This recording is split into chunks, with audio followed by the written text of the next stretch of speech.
In older times, especially in the Catholic tradition, people who were really trying to aspire to great things kept a skull on their desk to be reminded how close you are to being that. You have limited number of heartbeats in your life, it's a finite number. And you have a limited number of steps you're going to take in your life, it's a finite number, it can be calculated. What is your heart beating for? Where are your steps taking you? We don't need a skull on our desk. They're all over the place. My name is Win Wallant, and I am one of the assistant national directors here with Father Rick. So when Father Rick came to Haiti, as part of Nuestros Pequeños Hermanos, the idea was to start an orphanage. My job was to bring the program out of the country. And so I came, just got off the plane, didn't know anybody, didn't know any Creole, and just started working. After that, it became pretty clear to him that the biggest problem facing the kids was a complete lack of medical care.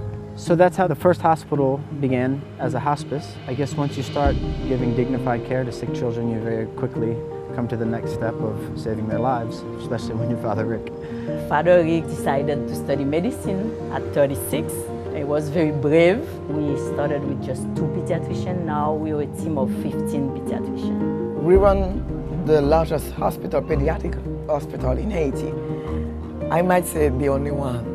From those humble beginnings of clinics in the streets with informal schools, the programs have grown one steady step at a time. Overall, the organization provides 1,800 jobs, 28 primary schools, a beautiful secondary school, sewing for the 8,000 students that are in the St. Luc schools, an automotive shop, pasta making, bread making, medical oxygen we make ourselves. We're making peanut butter now, we make the cement block. To me, the most impressive thing about the programs is knowing how it grew. It wasn't a huge master plan. It was just consistently having eyes open, identifying the need, and then responding to it. Right after the earthquake, there were needs for the women to deliver their babies. So we opened the maternity. When you see something and you're sure that it's going to make a difference, just do it. Time counts for people needing health care. A mother bringing a child here and finding care is the difference between life and death. N.P.H takes care of children whose families are lost. We try to keep the nuclear family together, raise them all together so that they become uncles and aunts to each other's children and stay in their own country and offer back to their country what they can. That was the beginning of the St. Luc program. And the St. Luc is a completely native program. It's their culture. It's the bed they were born out of. My name is Jean-Francois. I lost my parents when I was 3 years old. For me, N.P.H is my family. That's the only thing that I have. When I'm working with those kids, I always remind that was me. I was having people taking care of me, and that's why I gave all my heart. This is where I'm living. Who is talented? Who can you lean on? Who's going to stick to it no matter what happens? And then start putting the weight on them. Okay, here's your school, here are the keys, tell us what to do next. But what happens over time is a whole structure gets built up around people who are willing and able. Before, we didn't care about the other people in the street. But with Padre Rick, now we care. Like before, I will never go in Cité Soleil. If Padre Rick didn't explain me, we take them like a family. We work with them like a brother, like a sister. Cité Soleil is often referred to as the largest slum in the Western Hemisphere. It's a really challenging place. There's a complete lack of sanitation. There's a complete lack of infrastructure. A population of 400,000 people. We now began St. Mary's Hospital in Cité Soleil.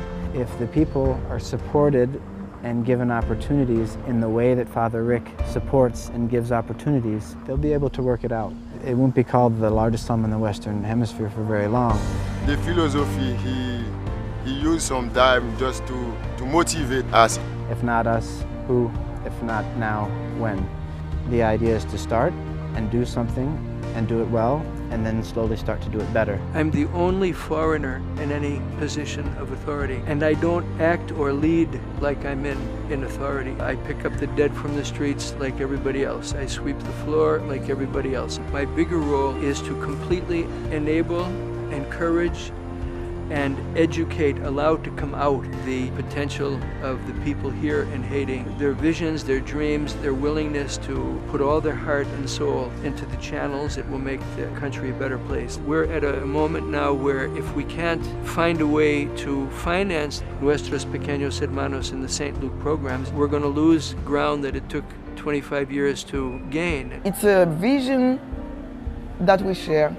It's something new, and we are proud of it. We are very proud of doing it with Padre Rick. He's changed so many things about how we think as healthcare providers. He's a transformative figure, and not only in Haiti, but I feel like in the world.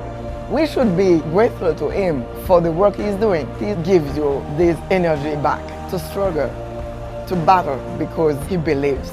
If you're walking somewhere to preach, let your walking be your preaching. And Father Rick has been doing that for 25 years in Haiti alone. You know, if you could meet anyone in the world, who would it be? If Father Rick isn't on your top 5, you better change your list. You got it wrong.